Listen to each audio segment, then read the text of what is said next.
and tidy. Steve had half expected upended furniture and dresser drawers strewn across the floor. Instead, there was a typewriter on the desk and an empty suitcase on the floor. 3 suits hung in the closet, 1 blue, 1 tan, 1 brown. There were socks in one drawer, underwear in another. Dana dropped his beach ball and took off his hat and backpack. Steve put the camera down on the dresser. "Okay, look for anything that might tell us something about Bart's disappearance," Steve said. "A letter from someone, a plane ticket to South America, a personal check for a large amount of money, or a business card. We don't even know where MacArthur Bart lives." Dana was peering under the bed, using Steve's flashlight. "I think there's a battery under here," he said. That wasn't very exciting. Never mind. It's just a roll of mints." That was even less exciting. "Oh, actually, it's antacids." This search was going poorly. They searched everywhere, every drawer, every suit pocket, every hard-to-reach corner, for some kind of clue that would tell them anything about what had happened to MacArthur Bart. When they were done, they searched again. Nothing. Steve sat down on the edge of the bed. Dana offered him an antacid. Steve ate it. Then he sighed.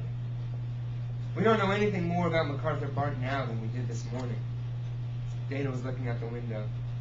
"We have a nice pool here. Maybe we should go swimming." It wasn't a bad idea. The Bailey brothers often stopped sleuthing to take a dip. But Steve's thoughts were interrupted by the sound of loud footsteps coming up the hall and stopping outside the door. Steve and Dana froze and listened hard. There was some rustling, and then the sound of a key being inserted in the lock. Someone was coming inside.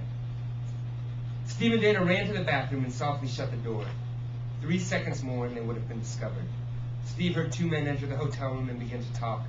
Their voices were deep and muffled, and Steve couldn't make out a word they were saying. But he knew a baddie when he heard one, and these were definitely 2 baddies. Moving slowly, deliberately, silently, Steve picked up a glass from the bathroom counter. 2 were sitting upside down on little paper doilies, and he nodded at Dana to do the same. Steve placed the mouth of the glass against the door, and the conversation in the other room became audible. Dana copied him. "I hate steakhouse." "Yeah, it's part of the job, Henry. I mean, it's just part of the job." "Henry. One guy's name was Henry." "And they have a pretty nice pool here. Maybe we should go swimming." "Wrong. That boss says we're supposed to wait here for that Brixton kid." Steve's eyes widened. Dana's did too. "Hey, how do we know he's going to come here?" "Well, the boss was sure he'd show up." "Yeah, great, so we wait." "All I'm saying is this is not why I joined up with the B Syndicate." "The B Syndicate? These must be the kidnappers." Steve wanted to write this stuff down, but he was afraid getting his notebook out would make too much noise. The guy named Henry kept talking. "Hey," said Henry, "is that your backpack?" Steve looked over at Dana. He was not wearing his backpack. Dana apologized with his eyes. Suddenly, the men in the other room got very quiet. Steve pressed his ear hard against the glass in his hand, straining to hear anything.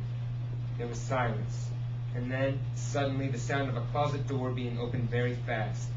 They were searching the room. Steve knew where they would look next. There was only one other place someone could hide, and he and Dana were hiding in it. Steve scanned the bathroom for something he could use as a weapon. All he could see were towels. Lots of towels. Towels in shapes and sizes he didn't even recognize. Varieties of towels extending far beyond the big 3 of hand towel, bath towel, and washcloth. Who could possibly use all these towels? Steve reached into his pocket. The door flew open. Steve pulled out the bottle of lavender bubble bath. He had stolen that earlier from a maid cart to give to his mom as a present. Uncapped it quickly and aimed it at the goon's eyes. He squeezed. Time slowed. Steve watched the purple fluid flying from the bottle toward the goon's stubbly face. The liquid's arc dropping sharply, way too early. The bubble bath hitting the goon's white shirt with a lavender splatter. The goon's mouth twisting as he laughed a laugh both angry and amused. The plastic bottle falling from Steve's hand and clattering weakly on the bathroom floor. The man stepped forward, wiggled his fingers, and closed them into a fist. "So you want to fight dirty," he said, grinning. "That's fine with me." The man lunged forward. Steve took a quick step back. And then, out of nowhere, Dana was stepping forward, as in toward their attacker, and Steve noticed that Dana was holding the white ceramic lid from the back of the toilet. He swung the lid hard and fast into the man's right knee. The big man doubled over and collapsed onto the floor, holding his leg in both hands. Dana dropped the lid, which crashed on the tile, breaking into 3 or 4 large pieces and a puff of white powder. "Ace!" said Steve. Dana smiled, breathless, and ran out of the bathroom with Steve following right behind him. They probably shouldn't have been surprised to see the second baddie standing there, waiting for them. "I'm a little tougher than Henry," he said, smiling mirthlessly. That's where I'll stop.